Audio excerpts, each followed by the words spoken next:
तो दोस्तों स्वागत है आपका अपना इस यूट्यूब चैनल मैथ्स मूवी पर। और बंधु यहाँ पर हम बताते हैं कि जो क्लास 9-10 में जिनका सामाजिक विज्ञान है उनमें इतिहास के लिए ये कुछ इंपॉर्टेंट प्रश्न है। ऐसे प्रश्न बार बार रिपीट होते हैं और वैसे क्लास 1 to 5 से लेकर के 11 से 12 तक भी ये काम करेगा, क्योंकि आप जानते हैं कि 40 नंबर में जो सामान्य अध्ययन का पत्र रहेगा उसमें जीके जीएस रीजनिंग मैथ भी रहेंगे, उसमें ये सारे क्वेश्चन आपको देखने को मिल सकते हैं। तो यहाँ पर हम लोग इतिहास के कुछ प्रश्न देखेंगे। सबसे पहले ये देखिए, यूटोपिया के लेखक कौन था। तो यहाँ पर आप जान लीजिए कि यूटोपिया के जो लेखक थे यह थॉमस मोर थे। विलियम शेक्सपियर आप जानते हैं बहुत बड़े पोएट थे अंग्रेजी के, और प्लेटो एक बहुत बड़े दार्शनिक थे। इस बारे में थोड़ा जान लेते हैं। थॉमस मोर एक अंग्रेज वकील, लेखक, पुनर्जागरण, मानवतावादी और दार्शनिक थे। सबसे पहले तो ये थॉमस मोर थे कहाँ के, तो यह एक अंग्रेज थे, ठीक है, एक वकील और लेखक भी थे। अच्छा, थॉमस मोर की पुस्तक यूटोपिया का प्रकाशन 1516 में हुआ था। यह भी आप ध्यान रखिएगा कब हुआ था, तो इनके पुस्तक का प्रकाशन 1516 में हुआ था। इस पुस्तक में अटलांटिक महासागर में काल्पनिक द्वीप के समाज का वर्णन किया गया है, मतलब पूर्ण रूप से यह काल्पनिक है, यह भी आपको ध्यान रखना है। और डिफेंस ऑफ द सेवन सेक्रामेंट्स के भी लेखक थॉमस मोर भी थे। किस चीज़ का, तो डिफेंस ऑफ द सेवन सेक्रामेंट्स के लेखक भी थॉमस मोर ही थे। अच्छा, यहाँ पर आप देख लीजिए, प्लेटो ने एक बुक लिखी थी, बहुत ही प्रसिद्ध बुक है जिसका नाम है रिपब्लिक। इन्होंने एक फेमस पुस्तक लिखा था रिपब्लिक। अच्छा, ये भी जान लीजिए कि अरस्तु के गुरु थे। प्लेटो कौन थे, अरस्तु के गुरु थे। और जो सुकरात थे तथा सुकरात के शिष्य थे। सुकरात के शिष्य प्लेटो थे और प्लेटो के शिष्य अरस्तु थे, ये आपको ध्यान रखना है। चलिए अगले क्वेश्चन पे हम लोग डिस्कस करें। अगला क्वेश्चन है कि 1791 ईस्वी में महिला एवं महिला नागरिक अधिकार घोषणा पत्र किस महिला ने तैयार किया था। सबसे पहले इसका आंसर जान लीजिए, ओलंप दे गॉसेस, इन्होंने ही ये तैयार किया था। कुछ और जानिए फैक्ट्स इनके बारे में। ओलंप द गॉसेस एक फ्रांसीसी नाटककार और राजनीतिक कार्यकर्ता थे जिनका लेखन महिलाओं के अधिकार और कुप्रथा पर आधारित था। तो यह क्वेश्चन पूछ सकता है कि ये जो ओलंप द गॉसेस थे कहाँ के थे, तो ये फ्रांस के थे। अच्छा, एक बात और जानिए, फ्रांस की राजधानी कहाँ है, पेरिस। अभी फ्रांस के राष्ट्रपति कौन है, तो इमैनुअल मैक्रो। और प्रसिद्ध एफिल टावर कहाँ है, तो यह भी आपका फ्रांस में ही है। तो इतनी बातें आपको ध्यान रखना है। चलिए और कुछ हम लोग जान लेते हैं। और ये जान लीजिए कि आप क्रांतिकारियों ने क्रांतिकारी सरकार के शासन पर हमला करने के दौरान उसे उन्मूलन गिलेटिन पर 1793 में मार दिया गया था। ठीक है, तो ये सब बात भी आपको जानना चाहिए। अगला प्रश्न जानिए, इटली ने आक्रमण कर किस देश को जीता था। चलिए यहाँ पर हम लोग देख लेते हैं, इसमें भी ऑप्शंस है लेकिन आपको सही जवाब हम बता देते हैं, अबिसीनिया। यहाँ पर किस पर अधिकार करके जीता था, तो ये इटली जो था आक्रमण करके अबिसीनिया को जीत लिया था। चलिए इस बारे में और कुछ फैक्ट्स हम लोग देखते हैं। अबिसीनिया का नया नाम इथियोपिया है। यह अबिसीनिया का नया नाम इथियोपिया है, यह भी आप ध्यान रखिएगा। और इटली ने अबिसीनिया को 1935 में जीता था। अगर पूछ देगा कि इटली अबिसीनिया को कब जीता था, तो आपका जवाब होगा 1935 में जीता था। ठीक है, और ये तो बता ही दिए कि इसका अबिसीनिया का भी नाम इथियोपिया है। एक बात और जानिए, मुसोलिनी ने 1922 में, मुसोलिनी कहाँ के नेता थे, तो यह इटली के फासिस्ट के जो थे यह नेता थे। और ये 1922 में रोम पर कब्जा कर लिया था। ठीक है, मुसोलिनी ने 1922 में रोम पर कब्जा कर लिया था। मुसोलिनी का जन्म प्रेंडेपियो में हुआ था। कहाँ पर हुआ था, प्रेंडेपियो में हुआ था। और फासिज्म के जनक भी यही थे, इटली के आपको मुसोलिनी। फांसीवाद इनको ये इन्होंने जो दिया, आपका जो विचार दिया फांसीवाद का दिया। तो ये सब बातें आपको जानना चाहिए। मुसोलिनी फासिस्ट पार्टी की स्थापना की थी, अभी आप जानिए फासिस्ट पार्टी के संस्थापक की स्थापना किसने की थी, तो मुसोलिनी कहाँ के रहने वाले थे, इटली के। अच्छा, इटली की राजधानी कहाँ है, रोम। इटली की राजधानी रोम, और रोम टाइबर नदी के किनारे है। यह भी आपको जानकारी होना चाहिए। और यहाँ के राष्ट्रपति फिलहाल है जॉर्जिया मेलोनी। यह भी आपको ध्यान रखना चाहिए। चलिए अब अगला प्रश्न पर हम लोग चलते हैं। बोस्टन बंदरगाह पर 340 चाय के बक्सों को समुद्र में फेंका गया, इस घटना को किस नाम से जाना जाता है?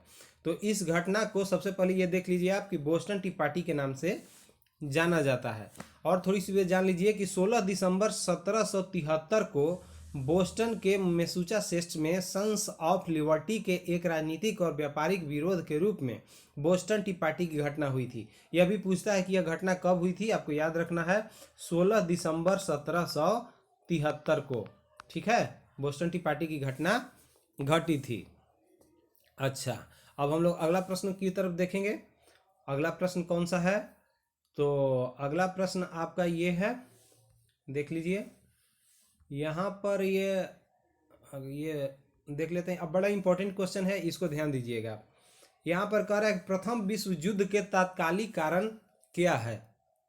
इसमें ऑप्शन है, आप देख रहे हैं, लेकिन इसका सही जवाब होगा फर्डिनेंड की सेराजेवो में हत्या। सेराजेवो एक जगह का नाम है और फर्डिनेंड एक व्यक्ति का नाम है। ऐसे आप समझिए, पूरी कहानी मैं इसका बताता हूँ।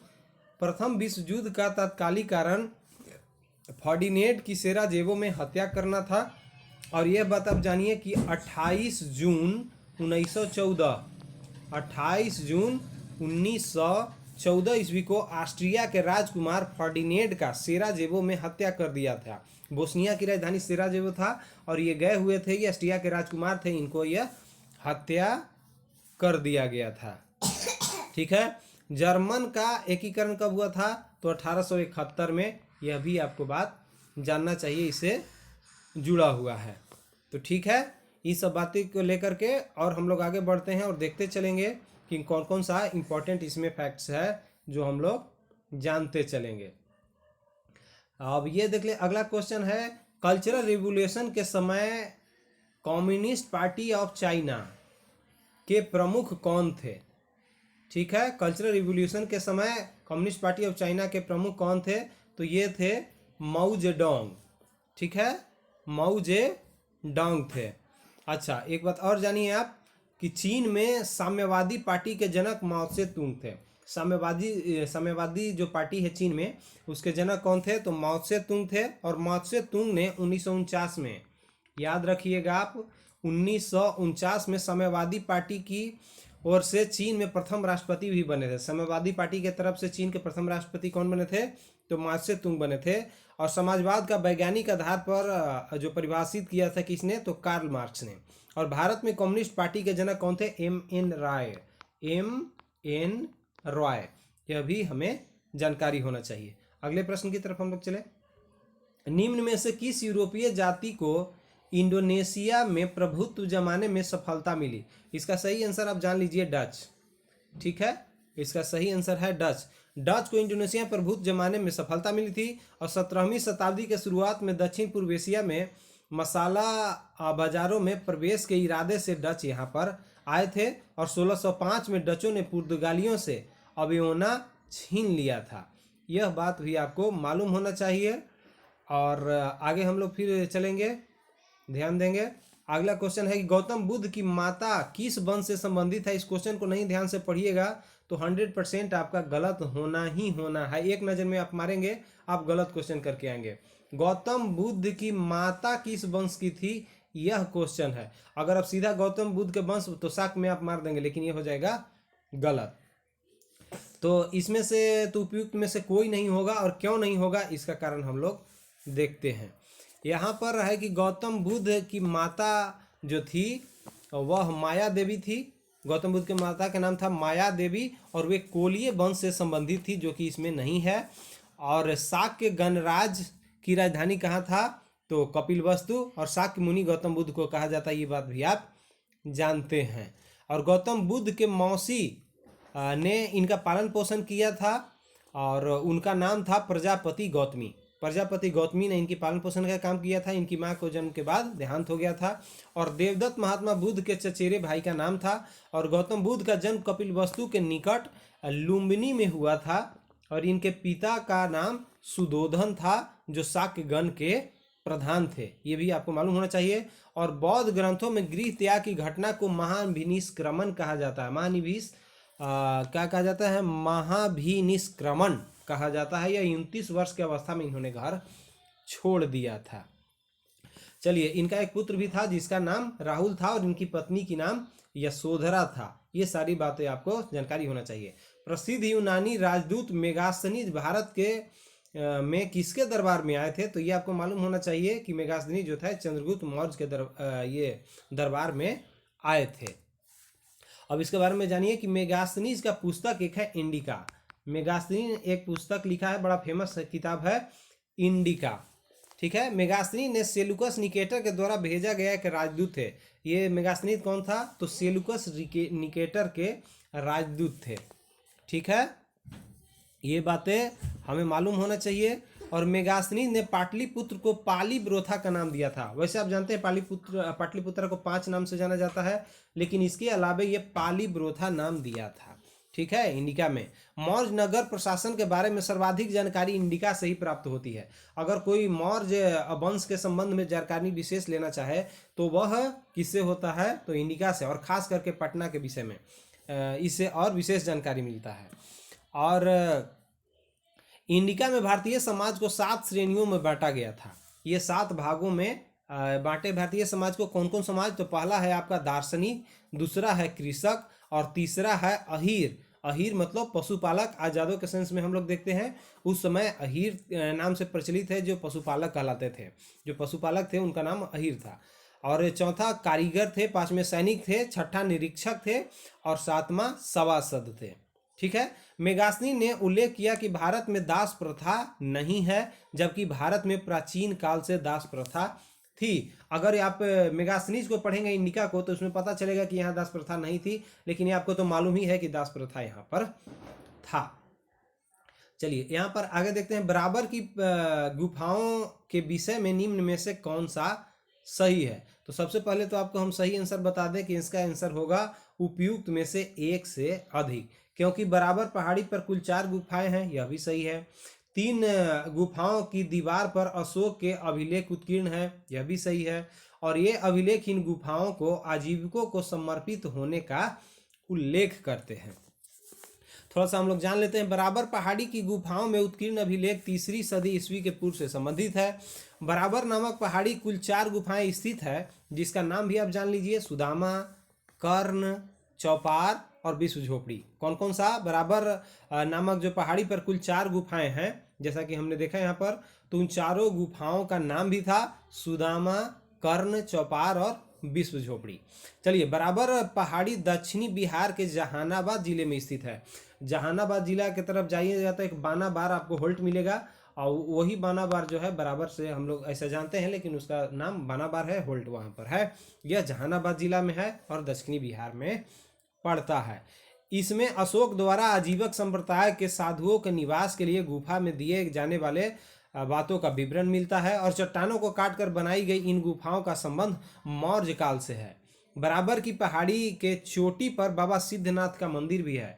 बाबा सिद्धनाथ का मंदिर कहाँ है पूछा जाएगा, तो यह है बराबर के चोटी पर, जो कि जहानाबाद जिले में पड़ता है। दशरथ के द्वारा नागार्जुनी की पहाड़ी में गोपी गुफा, लोमस ऋषि गुफा आदि गुफाओं का निर्माण कराया गया था।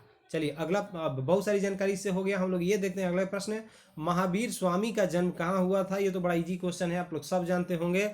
तो इनका जन्म हुआ था आपको वैशाली के कुंडग्राम में। अब चलिए, इनसे जुड़ा हुआ कुछ बात हम लोग जान लेते हैं। इनकी माता त्रिशला वैशाली के लिच्छवी गणराज के प्रमुख चेटक की बहन थी। जो चेटक थे लिच्छवी गणराज के, उनकी बहन थी कौन? त्रिशला। उनकी माता का नाम त्रिशला था। ठीक है। अच्छा, अब देखिए, महावीर के पिता का नाम सिद्धार्थ कुंडग्राम के प्रधान थे। ये जो वैशाली में कुंडग्राम थे, इसके प्रधान थे, और इनके पिता का नाम सिद्धार्थ था। और महावीर का जन्म ज्ञात्रिक कुल में हुआ था। ठीक है, शाक्य कुल में हुआ था कि इनका भगवान बुद्ध का जन्म, और महावीर को ज्ञात्रिक कुल में हुआ था, यह भी आपको मालूम होना चाहिए। और 30 वर्ष की अवस्था में इन्होंने 30 वर्ष की अवस्था में अपने बड़े भाई नंदीवर्धन से अनुमति लेकर गृह त्याग करके और सन्यासी बन गए थे। ठीक है, तो ये भी आपको जानकारी होना चाहिए। और जैन धर्म में कुल 24 तीर्थकर हुए और ये 24वें तीर्थकर महावीर ही थे। और प्रथम तीर्थकर की बात करिएगा तो प्रथम तीर्थकर ऋषभ देव थे और अंतिम तीर्थकर महावीर थे। ठीक है। और इनका जो दर्शन है इसमें सम्यक संकल्प, सम्यक चरित्र एवं सम्यक ज्ञान, सम्यक संकल्प, सम्यक चरित्र एवं सम्यक ज्ञान, इन तीनों को जैन धर्म में त्रिरत्न कहा जाता है। जैन धर्म में त्रिरत्न कहा जाता है, सम्यक संकल्प, सम्यक चरित्र एवं सम्यक ज्ञान। तो ये सारी बातें इससे हमें मालूम होना चाहिए। ठीक है। अब हम लोग आगे बढ़ेंगे क्वेश्चन में। अगला क्वेश्चन है, पुराणों का अध्ययन करने वाला प्रथम मुसलमान कौन था? अब ये भी बड़ा इंपॉर्टेंट क्वेश्चन है। तो इसका अध्ययन करने वाला कौन था? तो ये थे अल-बरूनी। पुराण के अध्ययन करने वाला अल-बरूनी थे। इनके बारे में थोड़ा सा हम लोग जान लेते हैं कि अल-बरूनी महमूद गजनबी के साथ भारत आया था। यह भी क्वेश्चन पूछता है कि अल-बरूनी किसके साथ आया था? तो यह आया था महमूद गजनबी के साथ भारत आया था।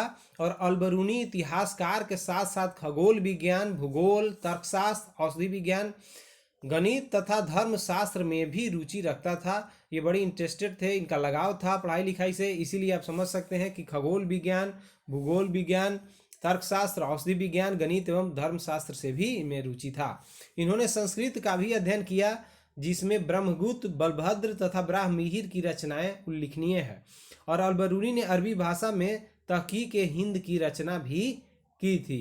तो ये सारी बातें अभी आपको जानकारी होनी चाहिए। 2.5 दिन का झोपड़ा क्या है? तो सबसे पहले ये जानिए कि इसका जवाब मस्जिद होगा। और गुलाम वंश के संस्थापक जो कुतुबुद्दीन ऐबक था, इन्होंने ही बनाया था 2.5 दिन का झोपड़ा। इन्हें अधिक दान देने के कारण लाख बख्श भी कहा जाता था। यह भी आप जान लीजिए। इनको किनको?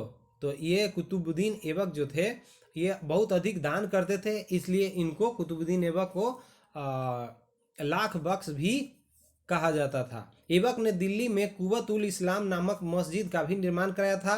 और अजमेर में 2.5 दिन का झोपड़ा नामक मस्जिद का निर्माण संस्कृत महाविद्यालय के अवशेष पर बनाया गया था। अजमेर में 2.5 दिन का झोपड़ा आप सुने होंगे। तो यह जो अजमेर में 2.5 दिन का झोपड़ा है वह संस्कृत आपका महाविद्यालय था, उसी के अवशेष पर यह बनाया गया था। और ऐबक ने दिल्ली में कुतुब मीनार का निर्माण कार्य शुरू करवाया था। यह प्रश्न पूछता है, लेकिन उसको पूरा किसने करवाया? तो इल्तुतमिश में। दिल्ली में कुतुब मीनार है, उसका शुरू किसने करवाया काम? तो कुतुबुद्दीन ऐबक। लेकिन पूरा किसने कराया? इल्तुतमिश ने। इतनी सारी बातें इससे हम लोग जानकारी रख सकते हैं। आगे देख लेते हैं। किसी सुल्तान के बारे में कहा जाता है कि उसने भूमि कर को उत्पादन के 50% तक कर दिया था, मतलब 50% टैक्स लगा दिया था। तो ये आप जान के ही लगभग समझ सकते हैं, नाम से पकड़ लेंगे। अलाउद्दीन खिलजी ने। अलाउद्दीन खिलजी अधिकतम भू राजस्व लेने वाला मुस्लिम शासक था। इन्होंने अधिकतम खालसा भूमि, जिसको शाही भी कहा जाता है, प्रयोग किया जाता था इनके समय में। और अलाउद्दीन ने हिंदू जमींदारों से धन संपत्ति और विशेषाधिकार छीन लिया था। जो भी हिंदू जमींदार थे उनसे धन संपत्ति और विशेषाधिकार छीन लिया था। बाजार नियंत्रण व्यवस्था का सर्वोच्च विभाग संगठन दीवान ए रियासत की स्थापना अलाउद्दीन खिलजी ने ही किया था। बाजार नियंत्रण के लिए बड़ी फेमस है कौन? अलाउद्दीन खिलजी। इनके एक सेनापति का नाम मलिक काफूर था, जिन्हें दक्षिण भारत का विजय प्राप्त करने का श्रेय है। और कहा जाता था कि वह नपुंसक था। ठीक है, यह भी आपको जानकारी रहना चाहिए। इन्होंने भूमि की पैमाइश करा कर लगान निर्धारित किया था। इनके द्वारा नवीन कर, घराई, ये जो 2 प्रकार के एक टैक्स भी लगाए थे, एक घराई कर था और दूसरा चराई कर, यह दोनों इन्हीं ने लगाया था। अलाउद्दीन खिलजी ने भू राजस्व में भ्रष्टाचार को रोकने के लिए पृथक दीवान ए मुक्तराज विभाग की भी स्थापना की थी। तो ये सारी बातें आपको अलाउद्दीन खिलजी के विषय में जानकारी होना चाहिए। अच्छा, अब यहाँ पर हम लोग देख लेते हैं अगला जो प्रश्न है, ये है आपका 85 क्वेश्चन नंबर। निम्नलिखित में से किस सुल्तान के दरबार में सबसे अधिक गुलाम थे? यह भी आप थोड़ा सा गेस करेंगे तो आप इसको पहचान सकते हैं। इसका सही जवाब हो जाएगा फिरोज शाह तुगलक। किस सुल्तान के दौरान में सबसे अधिक गुलाम थे? तो फिरोज शाह तुगलक। अच्छा, और थोड़ा सा अब जान लीजिए कि फिरोज शाह तुगलक के पास लगभग 1,80,000 दास था। अब इसे समझिए, 2.25 लाख के लगभग यह दास रखा था। दीवान बंदगान का गठन इसकी देखभाल के लिए की गई थी। दासों की देखभाल के लिए दीवान बंदगान का गठन किया गया था। और इन्होंने एक विभाग दीवान खैरात स्थापित किया था, जो गरीब मुसलमानों, अनाथ एवं विधवाओं को आर्थिक सहायता देता था। हम लोग बातचीत में कहते हैं ना कि खैरात का मत खाओ, तो इन्होंने ये किसने? फिरोज शाह तुगलक ने दीवान खैरात स्थापित किया था। किसके लिए? गरीब मुसलमानों को, अनाथों को एवं विधवाओं को आर्थिक सहायता के लिए मुस्लिम से संबंधित था। फिरोज शाह तुगलक शरीयत के अनुसार शासन करने वाला प्रथम मुस्लिम शासक था। यह जो शासन करता था, यह शरीयत के हिसाब से शासन करता था, और शरीयत के हिसाब से शासन करने वाला यह प्रथम मुसलमान जो था, ये बादशाह था। अगले प्रश्न की तरफ चलें। विजयनगर साम्राज्य की वित्तीय व्यवस्था का मुख्य स्रोत क्या था? तो ये वित्तीय व्यवस्था का मुख्य स्रोत भू राजस्व था। ये आपको जान लेना है, बी ऑप्शन सही हो जाएगा। और आगे इसमें हम लोग देख लेते हैं कि उपज का 1/3 से 1/6 भाग भूमि कर के रूप में वसूल किया जाता था। इसमें 1/3 से 1/6 कर लिया जाता था, जबकि अलाउद्दीन खिलजी 1/2 लेता था। ये बात आप समझ गए कितना अधिक टैक्स था उसके समय। तो यहाँ 1/3 से 1/6 कर लेता था। फारस के यात्री अब्दुल रज्जाक के अनुसार विजयनगर साम्राज्य के पुलिस व्यय की पूर्ति वेश्यावृत्ति पर कर से किया जाता था। ये एक नई बात आपको सुनने को मिल रहा होगा। और विवाह कर भी लिया जाता था। विधवा पुनर्वाह को कर से मुक्त रखा गया था। विवाह करने पर भी आपको टैक्स देना पड़ता था, लेकिन विधवा के जब विवाह होता था तब ये टैक्स से उनको मतलब वंचित रखा गया था, उनको नहीं देना था। विजयनगर साम्राज्य की स्थापना आपको मालूम होना चाहिए कि हरिहर एवं बुक्का 2 भाइयों ने किया था। और कब किया था? तो 1336 में किया था। ठीक है, यह भी जानिए 1336 में विजयनगर साम्राज्य की स्थापना हरिहर और बुक्का 2 भाइयों ने मिलकर के किया था। चलिए आगे हम लोग क्वेश्चन देखते हैं। क्वेश्चन नंबर 87, दीवान अर्ज विभाग संबंधित है। यह आप देखिए क्वेश्चन, दीवान अर्ज किससे संबंधित है? तो ये आपका ऑप्शन सी है, रक्षा विभाग से। दीवान अर्ज किससे संबंधित है? रक्षा विभाग से। वैसे भी आप अर्जी किस लिए लगाते हैं? रक्षा करने के लिए अर्जी लगाते हैं, तो ऐसे ध्यान रखिए। दीवान अर्ज मतलब अर्ज से अर्जी, अर्जी किस लिए लगाते हैं? रक्षा के लिए। दीवान अर्ज रक्षा विभाग। अच्छा, इसके विषय में थोड़ी सी हम जानकारी दे दें कि दीवान अर्ज विभाग की स्थापना बलबन ने किया था। इसकी स्थापना किसने किया था? तो बलबन ने किया था। अच्छा, उसके बाद आप जान लेंगे कि सर्वप्रथम बलबन ने ही अस्थाई सेना रखने की शुरुआत की थी। अस्थाई सेना रखने की शुरुआत बलबन ने किया था। बलबन के राजस्व सिद्धांत की 2 विशेषताएं थी। पहला, सुल्तान का पद ईश्वर के द्वारा प्रदान किया हुआ होता है, और दूसरा, सुल्तान का निरंकुश होना आवश्यक है। ये देखिए अजीब टाइप के ये जो शासक था, यह कहता था कि सुल्तान का पद ईश्वर द्वारा प्रदान किया गया है और उनको निरंकुश होना आवश्यक है। बलबन चरगान का सदस्य बना था और इनको नष्ट भी कर दिया था। ठीक है, बलबन ने फारसी परंपरा पर अपने दरबार को सजाया था। नौरोज, पैबोस, सिजदा आदि ईरानी त्यौहार और प्रथा को लागू किया था। यह भी क्वेश्चन अगर पूछेगा कि नौरोज, पैबोस और सिजदा आदि ईरानी ये जो त्यौहार थे, इसको प्रथा को लागू किसने किया था? तो बलबन ने किया था। लाल दरवाजा का निर्माण बलबन ने ही करवाया था, और बलबन इल्तुतमिश के गुलाम था। यह कौन था? तो यह इल्तुतमिश के गुलाम था। वही इल्तुतमिश जिन्होंने जो दिल्ली के लाल किला है उसको पूरा करवाया था, लेकिन उसको शुरुआत किसने करवाया था? तो कुतुबुद्दीन ऐबक ने। अगला प्रश्न, 13वीं 14वीं शताब्दी में भारतीय कृषक खेती नहीं करता था। तो ये भी आसान क्वेश्चन है, ये आपको जवाब हो जाएगा मक्का। ठीक है, तो इब्न बतूता के अनुसार किसान साल में 3 फसल काटते थे, जो इब्न बतूता ने बताया। भारत में मक्का की खेती 16वीं शताब्दी में प्रारंभ हुआ था। यहाँ तक बात होता है 13वीं 14वीं में तो नहीं, 16वीं शताब्दी से यहाँ पर मक्का का प्रारंभ हुआ था। सबसे अधिक तंबाकू का उत्पादन कौन सा देश करता है? तो चीन करता है। यह भी आप मान लीजिए सबसे ज़्यादा जो तंबाकू का उत्पादन चीन करता है, और सबसे अधिक मक्का का उत्पादन यूएसए करता है, मतलब अमेरिका हम लोग कह सकते हैं, सबसे ज़्यादा मक्का का उत्पादन। और मक्का में भारत का सर्वाधिक राज्य जो है वह कर्नाटक है। मक्का सबसे ज़्यादा उत्पादन कौन करता है? कर्नाटक करता है। यह बात ध्यान हमें रखना है। चलिए अगला क्वेश्चन, भारत में पुर्तगाली शक्ति का वास्तविक संस्थापक कौन था? वास्तविक शक्ति का ये आंसर इसका हो जाएगा अल्बुकर्क। अल्बुकर्क इसका वास्तविक संस्थापक था पुर्तगाली शक्ति का। और आगे हम लोग देखेंगे, अगला प्रश्न है कि भारत में प्रकाशित पहला समाचार पत्र निम्नलिखित में से कौन सा था?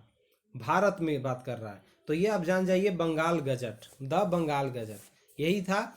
और थोड़ा सा और हम लोग यहाँ पर देख लेंगे कौन सा, हाँ, तो एक चीज़ और जान लीजिए आप, भारत में प्रकाशित पहला समाचार पत्र जो था यह द बंगाल गजट था। और 1780 ईस्वी में जे.ए. हिकी ने बंगाल गजट नामक समाचार पत्र शुरुआत किया था।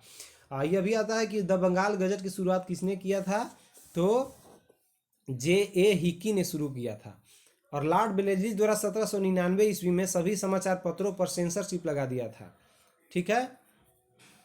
और ये आप जानिए कि लॉर्ड रिपन ने 1882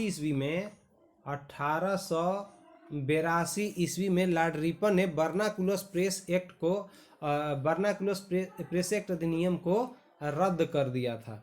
इसलिए सज्जन रिपन के नाम से भी इनको हम लोग जानते हैं, और बहुत अच्छे गवर्नर थे। चलिए अगले प्रश्न देखिए हम लोग, 91 भारतीय ब्रह्म समाज के संस्थापक कौन थे? तो ये तो थे आपके केशव चंद्र सेन।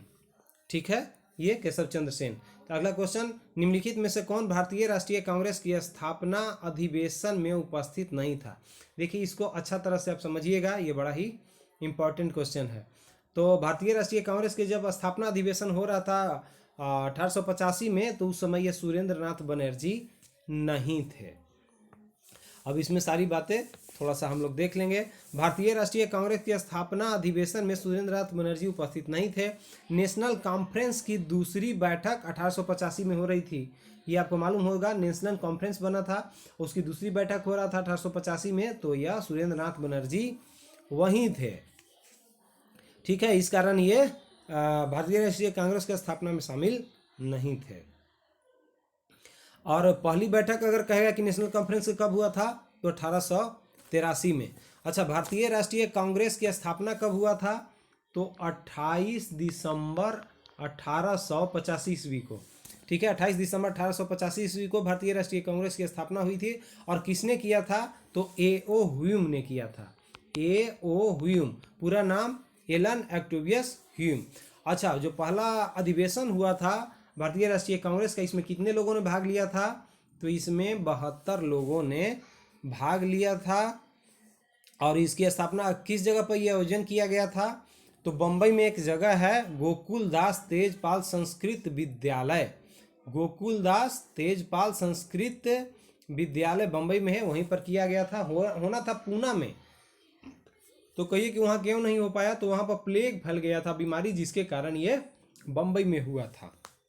यह भी आपको मालूम होना चाहिए। और प्रथम जो था कांग्रेस अधिवेशन की अध्यक्षता डब्ल्यू.सी. बनर्जी ने की थी। और दूसरी कांग्रेस अधिवेशन जो 1886 में हुआ था, उसको दादा भाई नौरोजी की अध्यक्षता में कलकत्ता में किया गया था। यह भी आप जानिएगा। और भारतीय राष्ट्रीय कांग्रेस की स्थापना के समय वायसराय कौन था? तो लॉर्ड डफरिन थे। जब भारतीय राष्ट्रीय कांग्रेस की स्थापना हुआ था, तो उस समय वायसराय कौन था? तो यह थे डफरिन। याद कैसे रहेगा कि कौन सा वायसराय था? तो भारतीय राष्ट्रीय कांग्रेस जैसा कोई डफर टाइप का आदमी होगा, वही बनाएगा ऐसी संस्था, तो इसलिए डफर से डफरिन याद रहेगा। तो यह भी आपको ध्यान रखना है। और इन्होंने ही कहा था कि कांग्रेस सूक्ष्मदर्शी अल्पसंख्यकों की संस्था है। डफरिन ने ही कहा था कि कांग्रेस क्या है? तो एक सूक्ष्मदर्शी अल्पसंख्यकों की संस्था है। तो ये सारी बातें इसमें आपको मालूम होना चाहिए। निम्नलिखित में से किस एक को लाला लाजपत राय ने अपना राजनीतिक गुरु माना था? 93 क्वेश्चन नंबर है। इसका सही जवाब तो ई हो जाएगा कि इसमें से कोई नहीं। अब कहिए कोई नहीं क्यों होगा? तो ये बात हम आपको बताते हैं। तो लाला लाजपत राय ने इटली के क्रांतिकारी जो मैजिनी थे उनका अपना राजनीतिक गुरु माना था। इटली के क्रांतिकारी थे मैजिनी, इनको इन्होंने अपना राजनीतिक गुरु माना था, इसलिए ये सारी बातें नहीं होगी। तो ये बात आप समझ सकते हैं। थोड़ी सी और ये बातें आप जान लेंगे कि मैजिनी से प्रभावित होकर यंग इंडिया की स्थापना लाला लाजपत राय ने किया था। यंग इंडिया की स्थापना किसने किया था? तो लाला लाजपत राय ने किया था। इन्हें शेर ए पंजाब के नाम से जाना जाता है, पंजाब केसरी के नाम से भी इनको जाना जाता है। और गरम दल के त्रिमूर्ति में लाला लाजपत राय भी थे। अब गरम दल के त्रिमूर्ति के मतलब लाल बाल पाल, लाल मतलब लाला लाजपत राय, बाल मतलब बाल गंगाधर तिलक, और पाल मतलब बिपिन चंद्र पाल। तो लाल बाल पाल इसमें यह भी शामिल थे। दो गरम दल नेता बाल गंगाधर तिलक एवं बिपिन चंद्र पाल थे। अभी मैंने बताया स्वदेशी आंदोलन जो बंगाल में विभाजन के विरोध में चलाया गया, उसमें लाला लाजपत राय पंजाब के क्षेत्र के प्रमुख नेता थे। और अनहैप्पी इंडिया और the story of my deputation इनकी महत्वपूर्ण रचनाएं थी। इन्होंने 2 रचना भी की थी, जिनमें अनहैप्पी इंडिया और the story of my deputation भी इन्होंने रचित किया था। अगला क्वेश्चन देख लीजिए अब, मुजफ्फरपुर बम कांड 1908 का संबंध किसके साथ है? तो ये तो आप जानते ही होंगे, प्रफुल्ल चाकी और खुदीराम बोस 1908 में ये बम फेंके थे लोग। यहाँ पर थोड़ा जान लीजिए, मुजफ्फरपुर बम कांड का संबंध क्रांतिकारी खुदीराम बोस और प्रफुल्ल चाकी से है। मुजफ्फरपुर में जो बम कांड हुआ था यह कब हुआ था? तो 30 अप्रैल 1908 को हुआ था। ठीक है, 30 अप्रैल 1908 को हुआ था। प्रफुल्ल चाकी और खुदीराम बोस द्वारा जिला जज किंग्सफोर्ड पर बम फेंका गया था, परंतु भूलवश वकील प्रिंगले कैनेडी की पत्नी और बेटी मारी गई थी। अब देखिए, कहने का मतलब है कि ये जो प्रफुल्ल चाकी और खुदीराम बोस थे, यह मान के बम फेंके थे कि इसमें जो जिला जज किंग्सफोर्ड है बैठा हुआ है, लेकिन बात होता है कि जिसको मरना रहता है वही मरता है। दुर्भाग्य से उसमें बैठा हुआ था जो कैनेडी थे, वकील प्रिंगल कैनेडी थे, उनकी पत्नी और बेटी उसमें बैठी हुई थी, वह मारी गई। प्रफुल्ल चाकी ने पुलिस के दबाव में आकर मोकामा के पास आत्महत्या कर लिया था। इसने तो प्रफुल्ल चाकी ने और खुदीराम बोस ने बेनी स्टेशन पर जो उनको गिरफ्तार कर लिया गया, तो खुदीराम बोस को 11 अगस्त 1908 को फांसी फिर दे दिया गया। और खुदीराम बोस सबसे कम उम्र फांसी चढ़ने वाले भारतीय क्रांतिकारी थे, अभी मालूम होना चाहिए। खुदीराम बोस के बचाव के लिए CR दास भी शामिल थे, उन्होंने भी वकालत की थी, उनको बचाने का प्रयास किया था। 3 दिसंबर 1889 ईस्वी को मिदनापुर में मोहबोनी में खुदीराम बोस का जन्म हुआ था, यह भी आपको जानकारी होना चाहिए। अब आगे चलिए, इनमें से किसे द ग्रैंड ओल्ड मैन के नाम से जाना जाता है? तो ये आपको हो गए दादा भाई नौरोजी, इनको मिस्टर नाइजो मेजोरिटी के नाम से भी जाना जाता है। जो कांग्रेस का द्वितीय अधिवेशन हुआ था कलकत्ता में, उसके अध्यक्षता भी इन्होंने 1886 में यही किया था, दादा भाई नौरोजी ने ही। ठीक है, तो ये सारी बातें इसमें। अच्छा, इनका एक फेमस बुक था, यह ध्यान रखिएगा, poverty and un British rule in India नामक इन्होंने बहुत ही प्रसिद्ध किताब लिखा था, poverty and un British rule in India. ठीक है, तो यह बात भी आपको ध्यान रखना चाहिए। अब आगे हम लोग प्रश्न देखेंगे। इसके बाद कौन सा प्रश्न है? तो इसके बाद ये प्रश्न यहाँ पर थोड़ा सा दिख रहा होगा, चलिए हम लोग जल्दी से इसको देख लेते हैं। दक्षिण अफ्रीका से लौटने के पश्चात गांधी जी ने प्रथम सफल सत्याग्रह कहाँ किया था? तो ये किए थे आपको चंपारण से।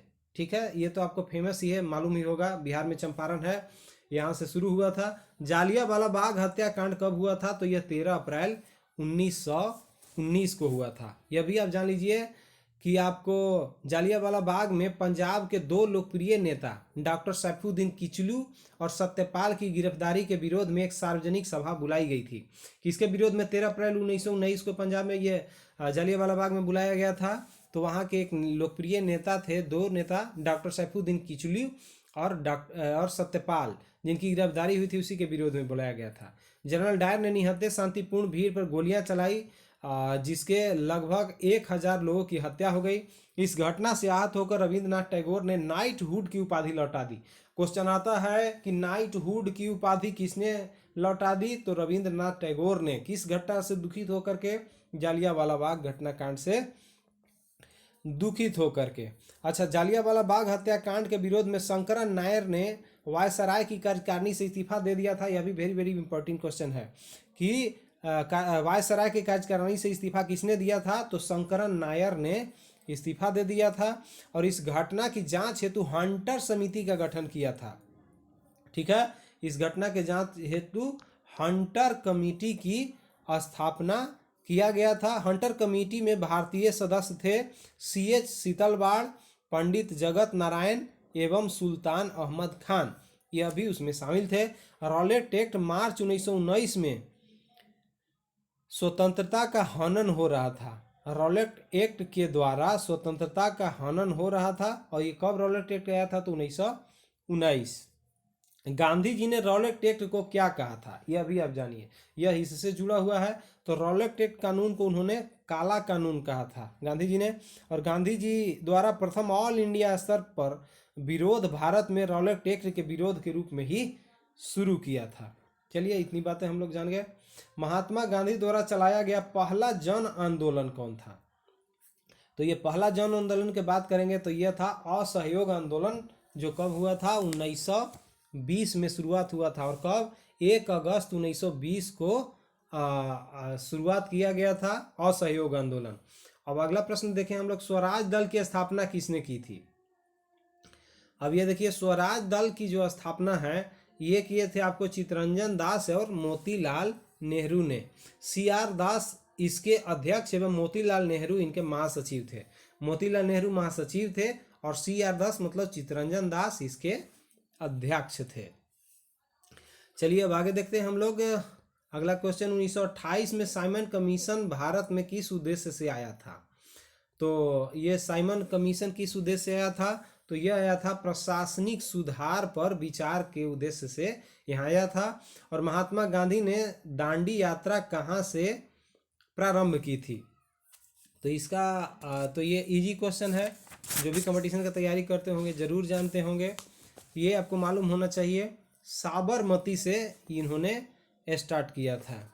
ठीक है, महात्मा गांधी ने दांडी यात्रा साबरमती से प्रारंभ की थी। और गांधी जी ने 12 मार्च 1930 को दांडी मार्च शुरू किया था। गांधी जी ने अपने 78 समर्थकों के साथ, यह भी आता है कि उनके साथ कितने समर्थक थे, 78, आप +1 मिला दीजिए तो टोटल 79 गांधी जी को मिला करके दांडी मार्च शुरू किया गया था, जो 24 दिन चला था। कितना दिन चला था, 24 दिन।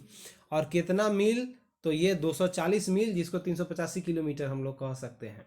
385 किलोमीटर की यात्रा हुई थी, 240 मील। 6 अप्रैल को गांधी जी ने समुद्र तट पर प्रतीकात्मक रूप से नमक बनाकर कानून को तोड़ दिया था। कब, 6 अप्रैल को, याद होगा आपको, 12 मार्च से शुरू और 6 अप्रैल को ये कानून तोड़े थे। नमक कानून तोड़कर गांधी जी ने औपचारिक रूप से सविनय अवज्ञा आंदोलन की शुरुआत कर दिया था। सुभाष चंद्र बोस ने इस अभियान की तुलना नेपोलियन के एक अल्वा से पेरिस मार्च और मुसोलिनी के मिलान से रोम मार्च से इसकी कंपैरिजन किया था। और 1929 ईस्वी में कांग्रेस का अधिवेशन लाहौर में पंडित जवाहरलाल नेहरू की अध्यक्षता में हुआ था। यह भी आपको जानकारी होना चाहिए। अब देखिए, आज़ाद हिंद फौज का विचार सर्वप्रथम किस भारतीय ने सुझाया था। अगर आप जल्दी में इस क्वेश्चन का जवाब देंगे तो सुभाष चंद्र बोस करेंगे, जो कि गलत हो जाएगा। इसका सही जवाब हो जाएगा आपको मोहन सिंह, कैप्टन मोहन सिंह। ठीक है, अगला देखिए, अंग्रेजों द्वारा भारतीयों को 1947 में सत्ता हस्तांतरित किए जाने के समय कांग्रेस के अध्यक्ष कौन थे, तो इसका सही जवाब आपको हो जाएगा बंधु, ये JB कृपलानी। ठीक है, आगे हम लोग अब देखते हैं। ये डॉक्टर राजेंद्र प्रसाद को 9 अगस्त 1942 मतलब भारत छोड़ो आंदोलन, आपको याद आ गया, भारत छोड़ो आंदोलन 1942 में डॉक्टर राजेंद्र प्रसाद को गिरफ्तार करके कहाँ रखा गया था, तो ये बांकीपुर जेल। बांकीपुर जेल कहाँ था, अभी आप पटना जाइएगा तो स्टेशन के बगल में महावीर मंदिर देख रहे हैं, और उसके दूसरी तरफ आप देखेंगे तो ये बुद्धा पार्क बना है, और बुद्धा पार्क पहले क्या था, तो ये बांकीपुर जेल ही था। इस तरह से आपको ये बात याद रहेगा। आगे चलते हैं। बिहार राज्य के किस आंदोलन को दूसरी जंग आज़ादी कहा गया था, दूसरी जंग आज़ादी कहा गया था, यह भी आप जान लीजिए। तो इसका हो जाएगा बी, संपूर्ण क्रांति। इन्होंने किसने नारा दिया था, तो इनका नेता के नाम आप लोग जानते होंगे, कौन? जेपी के नाम से प्रसिद्ध है ना, जयप्रकाश नारायण। संपूर्ण क्रांति को बिहार की दूसरी जंग आज़ादी कहा गया था। पटना के ऐतिहासिक गांधी मैदान से जयप्रकाश नारायण ने संपूर्ण क्रांति का आह्वान किया था। और 5 जून 1974, अभी जानिए 5 जून 1974 में जयप्रकाश नारायण ने संपूर्ण क्रांति का नारा दिया था। संपूर्ण क्रांति को सप्त क्रांति के नाम से भी जाना जाता है, जिसके अंतर्गत आता है राजनैतिक, आर्थिक, सामाजिक, सांस्कृतिक, बौद्धिक, शैक्षणिक और आध्यात्मिक क्रांति। जेपी आंदोलन का नारा था, जात पात को तोड़ दो, तिलक दहेज को छोड़ दो। यह देखिए कितना जबरदस्त इन्होंने नारा दिया था संपूर्ण क्रांति के समय। जात पात को तोड़ दो, तिलक दहेज को छोड़ दो, समाज के प्रवाह को नई दिशा में मोड़ दो। एक बार फिर से सुन लीजिए, जेपी आंदोलन ये जो हुआ था 1974 में, इसमें जो नारा दिए थे जयप्रकाश नारायण ने, क्या दिया था? जात पात को तोड़ दो, तिलक दहेज को छोड़ दो, समाज के प्रवाह को नई दिशा में मोड़ दो। वेरी वेरी इम्पॉर्टेंट, ठीक है। चलिए अब आगे हम लोग देखते हैं अगला कौन सा क्वेश्चन है। अगला क्वेश्चन यहाँ पर ये है, जहांगीर का समकालीन इतिहासकार जिसने बिहार को पटना अपनी प्रसिद्ध ग्रंथ दबिस्तान मजाहिब की रचना की थी। इसका सही जवाब हो जाएगा सी, ये हो गए मोहसिन फनी। अगले प्रश्न चलते हैं, सिखों के 9वें गुरु, ठीक है, सिखों के 9वें गुरु श्री तेग बहादुर का बिहार में पदार्पण किस शताब्दी के उत्तरार्ध में हुआ था? तो यह आपका सही जवाब हो जाएगा 17वीं शताब्दी के उत्तरार्ध में। चंपारण के किस नेता ने राजकुमार शुक्ल के अनुरोध पर गांधी जी किस वर्ष, ये क्वेश्चन थोड़ा सा हम लोग फिर से देख लेंगे। कह रहा है कि चंपारण के किसान नेता राजकुमार शुक्ल के अनुरोध पर गांधी जी किस वर्ष पटना पहुंचे थे? तो इसका सही जवाब आपको हो जाएगा 10 अप्रैल 1917। 10 अप्रैल 1917 को पटना पहुंचे थे। अगला प्रश्न हम लोग देखते हैं, स्वतंत्रता से पूर्व बिहार में आयोजित कांग्रेस के 28वें अधिवेशन, ठीक, 28वें अधिवेशन की अध्यक्षता किसने की थी? तो इसका सही जवाब आपको हो जाएगा ये होगा, एक मिनट, यहाँ पर ये रघुनाथ नरसिंह माधोलकर, जिसको आर.एन. माधोलकर से हम लोग शॉर्ट में जानते हैं, आर.एन. माधोलकर ने की थी। और ये हुआ था कहाँ पर? तो यह गया में हुआ था, यह भी आपको मालूम होना चाहिए। चलिए हम लोग आगे देखेंगे फिर, और यह भी आपको मालूम हो जाएगा कि जो पटना में हुआ था अधिवेशन, पटना में, एक मिनट फिर से थोड़ा सुन लीजिए, आप थोड़ा सा मिस्टेक हो रहा है यहाँ। स्वतंत्रता से पूर्व बिहार में आयोजित कांग्रेस का 28वां अधिवेशन किसकी अध्यक्षता में हुआ था? तो ये आर.एन. माधोलकर के अध्यक्षता में हुआ था। इससे जुड़ा हुआ थोड़ा सी हम लोग बात जान लेते हैं। स्वतंत्रता से पूर्व बिहार में आयोजित कांग्रेस का 28वें अधिवेशन की अध्यक्षता रघुनाथ नरसिंह माधोलकर ने की थी, जिनको आर.एन. माधोलकर शॉर्ट में हम लोग बोलते हैं। 28वां कांग्रेस अधिवेशन 1912 में पटना के बांकीपुर में हुआ था। यह कब हुआ था? 1912 में पटना के बांकीपुर में हुआ था। और अब उसके बाद फिर 38वां की हम लोग बात करें तो 38वां हुआ था कांग्रेस अधिवेशन 1922 में। यह 1922 में 10 साल के बाद हुआ था, 1922 में, और यह गया में हुआ था। इस कांग्रेस अधिवेशन की अध्यक्षता देशबंधु चित्तरंजन दास ने किया था। ये बात हमें ध्यान रखना चाहिए। और 54वां कांग्रेस अधिवेशन रामगढ़ झारखंड वर्तमान समय में है, वहाँ पर हुआ था, 1940 में हुआ था, उसमें बिहार में ही था, 1940 में रामगढ़ में, ठीक है। तो ये सारी बातें आपको ध्यान रखना है। महात्मा गांधी पर चंपारण सत्याग्रह के लिए कब अभियोग चलाया गया था? तो ये आपका सही जवाब हो जाएगा 1917 में इन पर अभियोग चलाया गया था। तो बंधु, ये कुछ वीडियो थोड़ा सा लंबा हो गया, लेकिन आप बताइएगा कैसा लगा, ये अच्छा है बुरा है, जो भी है आप कमेंट करके बताइएगा। अगर इस तरह से अच्छा लगेगा तो फिर और भी हम जानकारी के साथ अगला वीडियो बनाएंगे। और बंधु अब इस चैनल पर अगर नए होंगे तो सबसे पहले इस चैनल को सब्सक्राइब कर लेंगे, उसके बाद लाइक कमेंट और शेयर कर देंगे। तो आज की वीडियो में इतना ही। बहुत बहुत धन्यवाद। Thank you very much.